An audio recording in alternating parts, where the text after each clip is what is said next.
The quiet before the fire. For decades, Earth had remained silent. After the Great Expansion, humans stopped pushing into deep space. They watched from the shadows, building, preparing, but never striking first. The galaxy mistook this silence as weakness. Many believed the humans had lost their edge after the last war. Others thought Earth had finally accepted its place, small, quiet, and unimportant. But that was far from the truth. Far beyond the edge of known space, the Union of Dominus, a vast alliance of powerful alien empires, had grown restless. Their spies had warned them. Humans were advancing again, not with warships, but with knowledge, AI, and strange new energy systems. Their silence had only hidden their growth. To Dominus leaders, that was dangerous. "We must act now," one council speaker said, "before the humans awaken." The plan was simple. A sudden, sharp strike. Destroy one human outpost in deep space, just enough to send a warning. Not a full war, just a message. The target was a small colony on the moon called Istra 4. Only a few thousand humans lived there. Farmers, engineers, children. No defense systems, no fleets. Just peaceful settlers mining and growing food. The Dominus attack came at dawn. Without warning, 10 warships appeared in orbit. The colony's warning systems blared, but it was already too late. Beams of fire rained down. Buildings crumbled. Fields burned. Escape ships were shot mid-air. The children's shelter was hit first. Out of the entire colony, only a single transport ship made it out. It carried one injured engineer and a black box with all the recordings. That black box reached Earth. The moment it was played at the Earth Command Hall, the room fell silent. The generals watched the destruction, the screams, the broken children. Then they looked at each other and nodded. The silence was over. No more watching. No more waiting. In that moment, Earth woke up. A message was sent out across the stars, short, cold, and final. To the Union of Dominus, you have awakened the giant. There will be no peace. Inside the war halls of Earth, massive ships began powering up. Dust-covered weapons, old but deadly, were activated again. The AI cores deep beneath Antarctica glowed for the first time in 30 years. Each region of Earth responded. From deserts to frozen lands, hidden bunkers opened. Human soldiers, trained, silent, deadly, were summoned. They had not forgotten the past. They had only been waiting. The first wave would not be fleets. It would be a message. And this time, the galaxy would listen. The first strike, the scout fleet moved like ghosts through the stars, silent, dark, and precise. There were only 6 ships, small compared to Dominus warcraft, but their design was different. Sharp, angular, built not for defense, but for swift, brutal offense. Each ship was powered by human war cores, technology no alien truly understood. The Dominus thought they were primitive reactors. They were wrong. Inside the lead ship, Commander Rain stood still, watching the stars through the front window.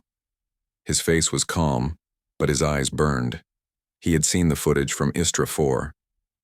Everyone on the ship had. None of them spoke much after that. They didn't need to. Their orders were clear. Strike first, speak never. Their target was a Dominus forward station, Code 9, a mining base and military checkpoint near the edge of Dominus space. It was small but critical. Hundreds of cargo. Ships passed through it every week. Destroying it would be more than just revenge, it would be a message. At Oro 300 Earth Standard Time, the human fleet entered the system. Dominus sensors detected nothing. Their systems, old and overconfident, missed the incoming ships cloaked in gravity-bent fields. Then, without warning, the sky turned white. The first strike wasn't a missile, it was a kinetic rod, pure metal, dropped from high orbit, hitting the base at nearly the speed of light. The explosion didn't just destroy buildings, it erased them. Seconds later, pulse cannons opened fire. Silent beams ripped through defense towers. Communications were gone in under a minute. Dominus crew ran, screamed, but it was useless. The human ships didn't ask for surrender. They didn't land, they didn't talk, they simply erased everything. By the time Dominus' backup arrived, it was over. Only ash remained, floating pieces of metal and silence. On one wall of the last remaining platform, scorched into the steel, was a message in basic galactic script. We watched, you acted, now we erase. Earth panic spread through the Dominus worlds. How had humans done this? Where did those ships come from? Why didn't their sensors detect anything? The Dominus High Council met in secret chambers. Some shouted for war, others for peace. But none could agree on one thing. How much stronger had humanity become while they watched and laughed? Meanwhile, on Earth, more fleets were being prepared. This wasn't just payback. It was the beginning of a campaign. One strike had shaken the edge of Dominus space. The next would break the spine. Into the maw, the Dominus High Command had no time left for hesitation. After the destruction of Code 9, they launched one of their largest fleets in centuries, 117 warships, including cruisers, dreadnoughts, and carrier-class behemoths. Their goal was to make an example of Earth, to prove that no one could strike, dominus and survive. The fleet moved with confidence, shields high, weapons charged, and proud banners glowing across their hulls. Each ship carried thousands of soldiers and officers ready for victory, but as they crossed into what was now called the Silent Zone, a section of space where human ships had last been seen, they noticed something strange. No resistance, no human signals, no beacons, no chatter, nothing. Scan again, the fleet commander ordered. There must be cloaked ships, ambush tactics, prepare all countermeasures. But the scanners showed only cold space, quiet stars, and scattered debris from Code 9. It was too quiet. Then one of the smaller ships broke formation and moved ahead. Its captain, seeking glory, ignored orders and entered orbit around an abandoned moon station. Within seconds, his ship vanished from the screen. There was no explosion, no beam, no warning. Just gone. The rest of the fleet froze. Panic started to creep in, and then it began. From the void of space, gravity wells snapped open, artificial singularities powered by Earth's war tech. Dominus ships were caught like flies in a trap. Engines failed, shields collapsed, systems glitched. Then came the real assault. Human ships appeared like wraiths, silent, sleek, and moving through the black like sharks through water. They weren't many, only 12, but each carried the firepower of 10 traditional ships. Instead of charging in, they picked the Dominus fleet apart from a distance. First, the communication hub was taken out, then the flagship, then the engine cores of the rear guard. Chaos spread across the fleet. Orders couldn't be heard. Ships turned on each other by accident. Some tried to flee, but the singularities held them in place. One Dominus commander, shaking with fear, whispered, "They're not fighting like us. They're hunting." And he was right. The battle lasted 11 minutes.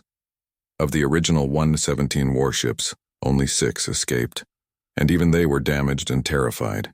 They didn't retreat with honor, they fled in desperation. Back at Dominus High Command, the survivors delivered the only message they could manage. We didn't fight an army. We entered a trap. The humans. They planned everything. They are not what they were. They are something else now. Fear spread. For the first time in centuries, the galaxy saw the truth. Humanity was no longer just a race. It had become a force. The warning signal. After their devastating victory in the Silent Zone, humanity was ready to send a message that would echo across the galaxy. The warships that had torn through the Dominus fleet gathered near Earth's orbit, silent but powerful. Their weapons were ready, but for now they held back. The time for words had come. On every known communication channel, Dominus, neutral, and even hostile systems, a single broadcast played. It was a cold, clear voice speaking in the universal galactic language. "This is Earth. We warned you. Once. Your strike on Istra 4 awakened the sleeping giant. This war is not over. You have but 2 choices, surrender or be erased." The broadcast ended with a strange series of numbers and symbols, a code no one understood at first. It was a challenge, a puzzle, and a threat all in one. Dominus scientists scrambled to decode the message. The code was unlike anything they had seen, layers of encryption combined with ancient Earth mathematical patterns. Days passed as the galaxy held its breath. Finally, the code was cracked. It was a blueprint, a design for a weapon unlike any other. Not just a weapon, but a system that could control entire star systems' energy flows, turning whole planets into traps or shields. The message was clear. Humanity was not only prepared for war, they had the power to reshape the very fabric of the galaxy. Panic spread through the Dominus ranks. What else had Earth been hiding?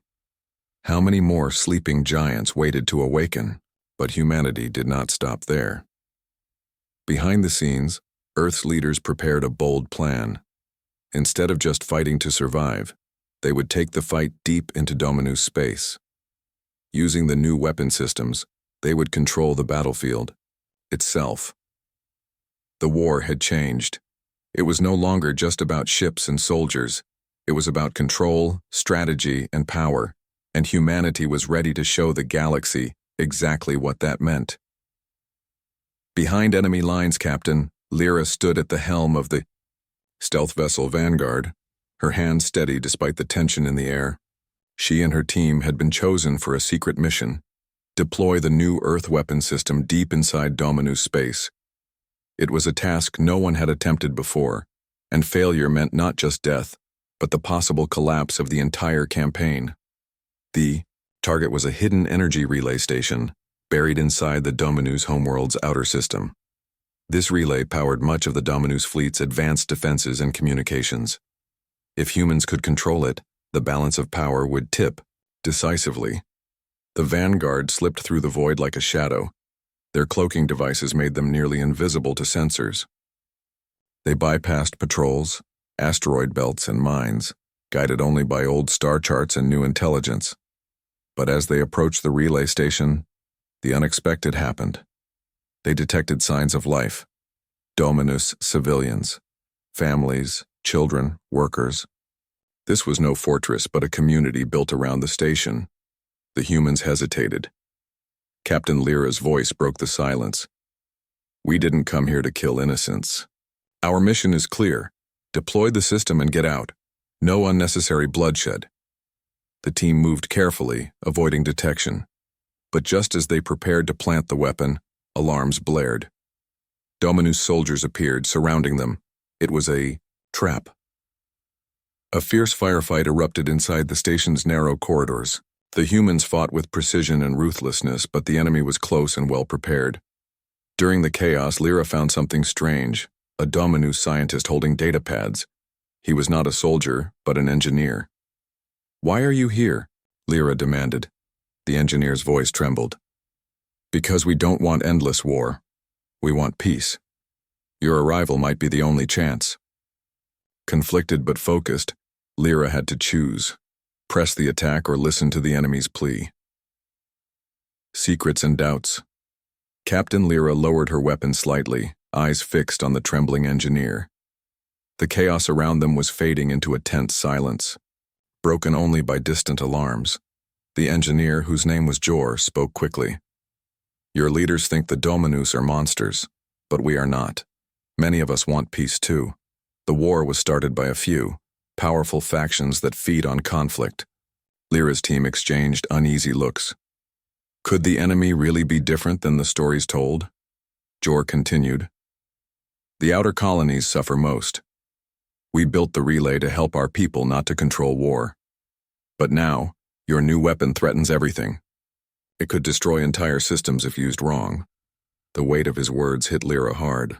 Was Earth's ruthless campaign blinding them to the true cost? She radioed Earth Command. The response was cold and distant. "Mission remains priority. Weapon deployment is essential for victory. No deviations." Lyra faced a choice: follow orders blindly or trust the unexpected plea for peace. Back on Earth, leaders prepared for a final assault. They believed total domination was the only path to survival. But in the depths of enemy territory, doubt had begun to grow. The war was changing in ways no one had predicted. Humanity's ruthless fight had awakened not just a sleeping giant, but also the possibility that not all enemies were enemies forever. The new dawn, the final battle approached like a storm on the horizon. Earth's fleets gathered in the shadow of Dominus space, weapons primed and engines humming with deadly purpose. The galaxy waited, breaths held tight, as the two forces prepared for what many believed would be the last war. Captain Lyra's message from the relay station had stirred debate back on Earth. Some leaders demanded she be recalled and punished for hesitation. Others argued that peace could be found even in the heart of war. But the decision was made. Her team would finish the mission, and the weapon system would be deployed. As the human strike fleet moved forward, something unexpected happened. Communications crackled to life, not with battle orders, but with a message from the Dominus factions who sought peace. Jor and other engineers had secretly broadcast a plea. End the fighting. Join us. We do not want destruction. Let us build together. The humans listened. A small fleet of Dominus ships, bearing white flags, approached Earth's armada. Tentatively, negotiations began in orbit. Slowly, the rage that had fueled the war softened into cautious talks. The weapon system was activated, but not as a tool of destruction. Instead, it became a beacon of control, able to protect worlds from chaos and war. The galaxy witnessed something it had never seen before, a ruthless war that ended not with annihilation, but with understanding. The sleeping giant had awakened. Yes, but it was not to destroy. It was to change everything. Humanity had fought with fire, but now it was ready to build with hope.